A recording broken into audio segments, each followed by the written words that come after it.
اور اس کو نہیں اس میں داخل ہوگا مگر جو سب سے بڑا شقی ہے۔ یہ کیوں کہا شقی، اشقا؟ اس لیے کہ دیکھیے دعوت حق ایک کسی عام انسان کے ذریعے سے ہوئی، انکشاف حق تو ہو گیا، لیکن انکشاف کی شدت میں فرق رہے گا جب نبی کے ذریعے سے دعوت پہنچی ہو، اور نبیوں کے بھی سردار محمد الرسول اللہ کے ذریعے سے دعوت پہنچی ہو، جن کی شخصیت بے داغ، جن کا کردار ابو ڈاؤٹ۔ اب معلوم ہوا کہ اتمام حجت جو ہے وہ آخری درجے میں ہو گئی، اب بھی جو محروم رہا اس کے اشقا ہونے میں کوئی شک نہیں۔ محمد کی دعوت صلی اللہ علیہ وسلم، آپ جیسے مربی اور مزکی اور داعی اور مبلغ، آپ کی سیرت و کردار کا حامل انسان، بدترین دشمن جس پر انگلی نہ رکھ سکے، اگر ان کی دعوت کو بھی کسی نے رد کر دیا، آنکھیں بند کر لی، تصدیق بالحسنہ کی بجائے تکذیب بالحسنہ کا ارتکاب کیا، وہ اشقا ہے، اور وہ اشقا ہے جو جھونکا جائے گا اس آگ کے اس درجے میں جس کو تلظہ سے قابل کیا گیا۔ لیکن جیسا کہ میں نے عرض کیا، یہ سارا جو ہے الذی کذب وتولی، وہ کہ جس نے جھٹلایا اور پیٹھ موڑ لی، یہ سب کے سب جو ہے ان کے اندر شامل ہے جو میں بیان کر چکا ہوں۔ لیکن یہ کہ جیسا کہ میں نے پہلے عرض کیا تھا، یہ در حقیقت تعرف الاشیاء باجدادھا کے اصول کے تحت یہ مضمون یہاں آ گیا ہے۔ اصل مضمون مقام صدیقیت، سورۃ واللیل، سورۃ ابی بکر، جو امام راضی نے کہا بڑا خوبصورت جملہ ہے اور میں اس سے 100% متفق ہوں۔ یہ سورہ صدیقیت ہے۔ یہ جب میں مضمون لکھنا میں نے شروع کیا تھا، مکمل نہیں ہو سکا، مرتبہ صدیقیت ہی اس کا عنوان تھا، جس میں پھر یہ 4 سورہ نور و ظلمت کے حوالے سے میں مقام صدیقیت کے لوازم ثلاثہ یا عناصر ثلاثہ، وہ جو اقبال کا شعر ہے، قہاریو جباریو سلطانیو جبروت، الفاظ کچھ مختلف ہوں گے، یہ 4 عناصر ہو تو بنتا ہے مسلمان۔ تو 3 عناصر جو ہیں، اما من اعطا واتقا وصدق بالحسنی، تو مقام صدیقیت تک رسائی ہوتی ہے، اور جو تینوں سے محروم ہے وہ گویا کہ اس کی بالکل ضد اشقا ہے۔ الذی کذب وتولی، اب وہ اصل مضمون کی طرف، وسیجنبھا الاتقی، اور ان قریب اس سے بچا لیا جائے گا وہ کہ جو سب سے بڑا متقی ہے، یہ ہے ابو بکر رضی اللہ تعالی عنہ۔ اتقا، اس امت کے اتقا، افضل البشر بعد الانبیاء بالتحقیق ابو بکر الصدیق رضی اللہ تعالی عنہ۔ تمام انسانوں میں، صرف اس امت میں نہیں، تمام انسانوں میں انبیاء کے بعد جو سب سے افضل انسان ہے وہ ابو بکر ہے، اتقا۔ وَسَيُجَنَّبُهَا الْأَتْقَى الَّذِي يُؤْتِي مَالَهُ يَتَزَكَّى، اصل شے وہی مال ہے جس نے مال جمع کیا اور وہ اس کے لیے ہلاکت کا ذریعہ بن گیا، جب وہ جہنم میں گرایا جائے گا یا قبر میں نیچے اتارا جائے گا اس کے کام نہیں آئے گا۔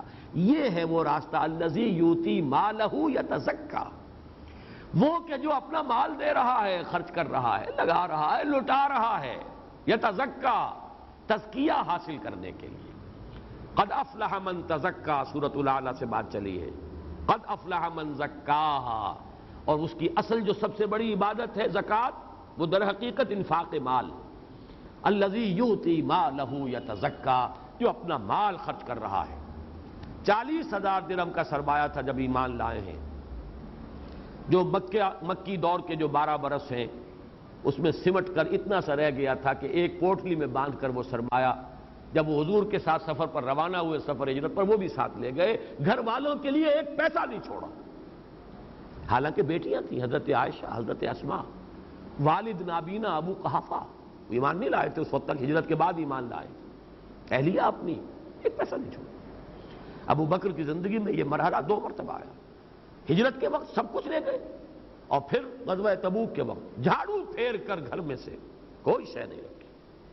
ہر چیز کی ضرورت ہوتی، سوئی بھی چاہیے جنگ کے لیے ساتھ وقت سوئی بھی درکار ہے، وہاں جو شے لے آئے ہیں کچھ نہیں چھوڑا۔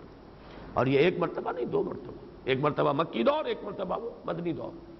الذی یؤتی مالہ یتزکا، جو اپنا مال دیتا ہے، خرچ کرتا ہے، صرف کرتا ہے، لٹا رہا ہے دونوں ہاتھوں سے حصول تزکیہ کے لیے، تو یہی ہے اتقا۔ وَمَا لِأَحَدٍ عِندَهُ مِن نِعْمَةٍ تُجْزَى، یہ ذو معنیین ہے جملہ، اس کے 2 ترجمے ہو سکتے ہیں۔ ایک ترجمہ جو جمہور کا ہے سب حضرات کا، وہ تو یہ ہے کہ اس پر کسی کا کوئی احسان نہیں جس کا بدلہ چکانا ہو۔ یعنی ایک تو یہ ہے کہ آپ نے مجھ پر کوئی احسان کیا تھا، میں جوابی آپ پر احسان کر رہا ہوں، یہ بھی اچھی بات ہے، لیکن بہرحال اس سے بہت اونچی بات یہ ہے کہ کوئی احسان نہ ہو اور آپ خرچ کر رہے ہو. جیسے کہ حضرت بلال کا کوئی احسان تو نہیں تھا ابو بکر پر، حضرت ابو فقیہ کا کوئی احسان تو نہیں تھا ابو بکر پر، حضرت زنیرہ کا رضی اللہ تعالیٰ عنہ کوئی احسان نہیں تھا ابو بکر پر. وَمَا لِأَحَدٍ عِندَهُ مِن نِعْمَةٍ تُجْزَىٰ، اور نہیں ہے اس پر کسی کا کوئی احسان و انعام کہ جس کا بدلہ دینا مقصود ہو. یہ تو ہے جمہور کا ترجمہ. مولانا اصلاحی صاحب نے ایک بات نکالی ہے، بات بڑی لطیف ہے، عمدہ ہے، لیکن میں یہ کہوں گا کہ یہ ذو معنیین مانیں گے اس جملے کو، دونوں معنی مراد ہیں. اور یہ فصاحت و بلاغت کا ایک اہم معاملہ ہوتا ہے کہ ایسے الفاظ جس کے دونوں جو پہلو ہیں جن کا احتمال ہے دونوں صحیح ہوں. اس کی کسی پر عنایت کسی بدلے کی خاطر نہیں ہے، یعنی کوئی احسان وہ کر رہا ہے تو اس لیے نہیں کر رہا کہ مجھے بھی کوئی بدلے میں ملے. خالصۃ لوجہ اللہ، جو سورہ دہر میں آیا تھا، انما نطعمکم لوجہ اللہ لا نرید منکم جزاء ولا شکورا. ہم تمہیں کھانا کھلا رہے ہیں تو صرف اللہ کی رضا جوئی کے لیے، تم سے تو ہمیں کوئی شکریہ بھی نہیں چاہیے، نہ کوئی ہمیں یہ چاہیے کہ تم ہمارا احسان مانو. جزا تو بہت بڑی بات ہے، ہمیں کچھ نہیں چاہیے، ہماری جزا اللہ پر، ہم اللہ سے لیں گے جو لیں گے. یہ ہے، یہ بھی گویا کہ، اور یہی سورہ مدثر میں جو آیا فرمایا وَلَا تَمْنُن تَسْتَكْثِرْ، اس کا بھی بعض لوگوں نے مفہوم یہ لیا ہے، اگرچہ میرے نزدیک دوسرا مفہوم زیادہ راجح ہے، لیکن یہ کہ آپ احسان نہ کریں کسی پر کہ بدلے میں اور زیادہ اس سے لیں. یہ ایک بڑی یعنی دنات تباہ کی بات ہے. بعض چیزیں وہاں مذکور ہیں، یہ وہ وَثِيَابَكَ فَطَهِّرْ وَالرُّجْزَ فَاهْجُرْ. اب یہ چیزیں بھی جو ہے حضور کے مقام سے تو بہت ہی ہمیں فرو معلوم ہوتی ہیں، لیکن یہ ابتدائی دور کی وحی ہے. بالکل آغاز میں اپنے کپڑوں کو بھی پاک رکھیے، ناپاکی اور نجاست کی ہر کیفیت سے اپنے آپ کو دور رکھیے. اسی میں یہ بھی ہو سکتا ہے مفہوم جو لیا گیا ہے کہ احسان کسی پر اس لیے نہ کیجیے کہ کوئی بدلہ اس سے لینا ہو اور اس سے اپنے لیے کثرت جو ہے وہ اور درکار ہو. معاذ اللہ اس کا کوئی امکان نہیں، لیکن یہ کہ ایک امکان وہاں بھی لیا گیا ہے تو مولانا اصلاحی صاحب نے اس کا یہ ترجمہ کیا ہے. بہرحال الفاظ جو ہے محتمل ہے معنیین کے، ذو معنیین دو معنوں موجود ہیں، لیکن بہرحال میں ترجیح دے رہا ہوں اسی کو جو جمہور کی ہے کہ کوئی احسان نہیں ہے ان پر کسی کا جس کا بدلہ چکانا ہو. البتہ جو دلیل دی ہے مولانا اصلاحی صاحب نے وہ صحیح نہیں ہے. اس کا یہ مطلب ہے کہ اگر کوئی احسان ہو اور اس کے کوئی انسان کرتا ہے تو یہ انہوں نے کہا کہ یہ تو اچھی بات نہیں، حالانکہ میرے نزدیک وہ بھی بات اچھی ہے.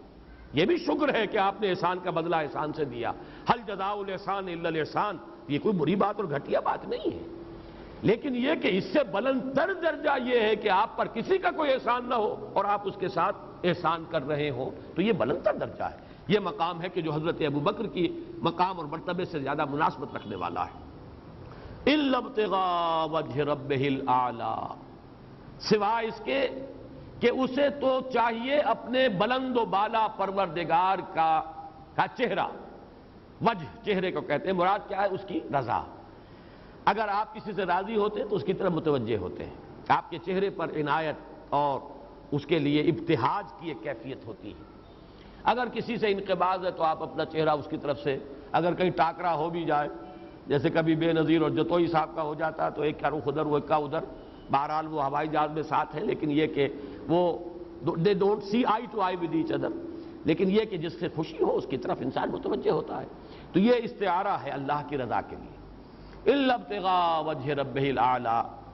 یہاں پر بھی مولانا مودودی نے کوٹ کیا ہے حضرت ابو بکر کا قول کہ والد ابو قحافہ نے حضرت ابو بکر کو ملامت کے انداز میں کہا، ابو بکر میں سنتا ہوں تم بڑے کمزور اور نحیف قسم کے غلاموں کو خرید کر آزاد کر رہے ہو، اگر کوئی نیکی کرنی ہے تو ذرا توانا قوی غلاموں کو آزاد کرو تاکہ وہ دست و بازو بنے. یہ عرب کی روایت ہے، ان کی ٹرائبل روایات میں سے، جس غلام کو آزاد کر دیا جاتا تھا تو وہ بھی آزاد کرنے والوں کا ممنون احسان رہتا تھا ساری عمر. وہ پھر موالی کہلاتے تھے ان کے، ہیں تو آزاد لیکن بالکل آزادوں کے برابر تو پھر بھی نہیں ہوئے نا، داغ لگا ہوا ہے غلامی کا. تو وہ ان کے گویا کے تابع شمار ہوتے تھے جنہوں نے انہیں آزاد کیا. تو ابو بکر اگر اپنی رقم انویسٹ کرنی ہے تو توانا اور مضبوط طاقتور غلاموں پر اپنی رقم لگاؤ تاکہ وہ تمہارے دست و بازو بنے، مددگار بنے. قبائلی زندگی میں ان بازوؤں کی بڑی اہمیت ہے. تو اس کی روایت ہے حضرت عامر ابن عبداللہ ابن زبیر رضی اللہ تعالی عنہما سے. حضرت عامر تو تابعی ہے جو عبداللہ ابن زبیر رضی اللہ تعالی عنہما کے بیٹے ہیں، وہ روایت کر رہے ہیں.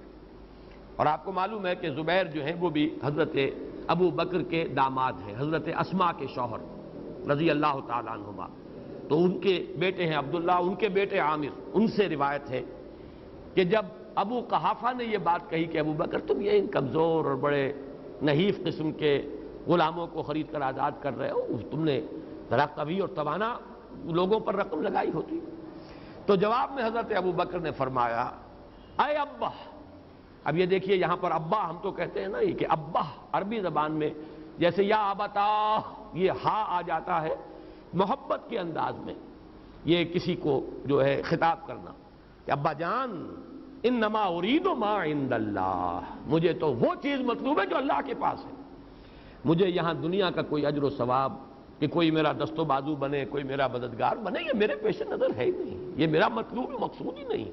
اے ابا انما ارید ما عند اللہ، میرا ارادہ میں چاہتا ہوں وہ شے جو اللہ کے پاس ہے۔